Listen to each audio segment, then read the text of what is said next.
Ministers quarters లో మంత్రి పొంగులేటి శ్రీనివాసరెడ్డి మాట్లాడుతున్నారు. లైవ్ చూద్దాం. ఉప ముఖ్యమంత్రి గారు డైట్ ఛార్జీలు పేదవాడి పిల్లల కోసం 40% పెంచింది మన ఇందిరమ్మ ప్రభుత్వం.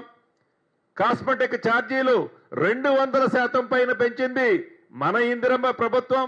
అసలు ఇటువంటి ఆలోచన ఏనాడైనా ఆనాడు 10 సంవత్సరాలు పరిపాలించిన ప్రభుత్వానికి వచ్చిందా?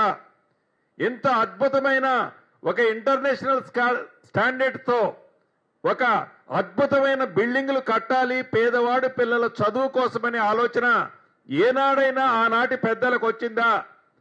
ప్రతిపక్షంలో ఉండి విమర్శించాలని విమర్శిస్తున్నారు తప్ప పేదవాడి కోసం ఈ ఇందిరమ్మ ప్రభుత్వం చేస్తున్న మంచి కార్యక్రమాలని పొగడకపోతే పొగడకపోయారు.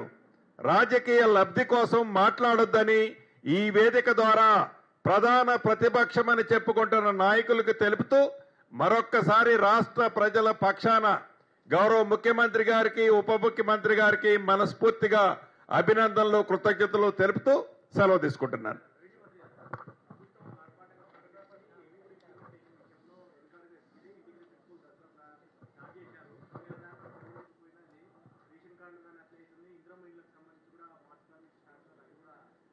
ఇది ఇందిరమ్మ ప్రభుత్వం.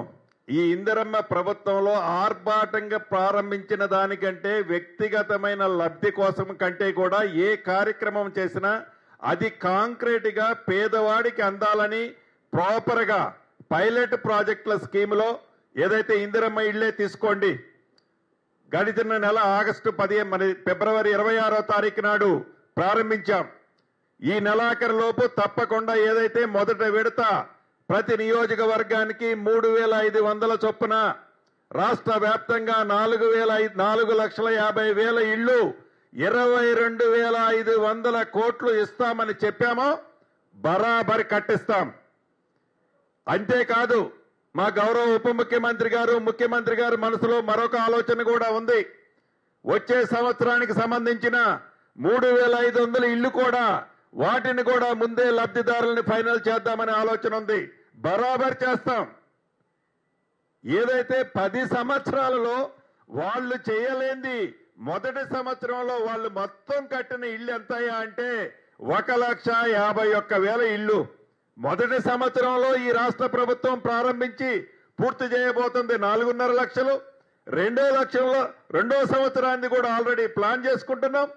ఈ ప్రభుత్వానికి చిత్తశుద్ధి నిజాయితీ ఇచ్చిన మాట నెరవేర్చే దాంట్లో అది రేషన్ కార్డులు కానీ ఇందిరమ్మ ఇళ్లు కానీ ఈనాడు ఏదైతే అద్భుతంగా ఇంతకు ముందే గౌరవ ఉప ముఖ్యమంత్రి గారు చెప్పినట్లు ఇంటిగ్రేటెడ్ స్కూల్స్ కానీ అది ఇరిగేషన్ ప్రాజెక్టులు వాళ్ళు కుప్పగొల్చిన అన్ని ఇరిగేషన్ ప్రాజెక్టులని గౌరవ మంత్రివర్యులు ఉత్తమ్ కుమార్ రెడ్డి గారి ఆధ్వర్యంలో వాటన్నిటినీ స్ట్రీమ్ లైన్ చేసి తెలంగాణ ప్రజలకి తెలంగాణ రైతన్నలకి తెలంగాణలో ఉండే ప్రతి పేదవాడికి ఇవ్వాల్సిన సంక్షేమము అభివృద్ధి కార్యక్రమాలని ఈ ఇందిరమ్మ ప్రభుత్వంలో తప్పకుండా ఇస్తామని తమరి ద్వారా మీడియా మిత్రుల ద్వారా యావత్ తెలంగాణ ప్రజలకి తెలియజేసుకుంటున్నాం. థ్యాంక్ యూ అన్న.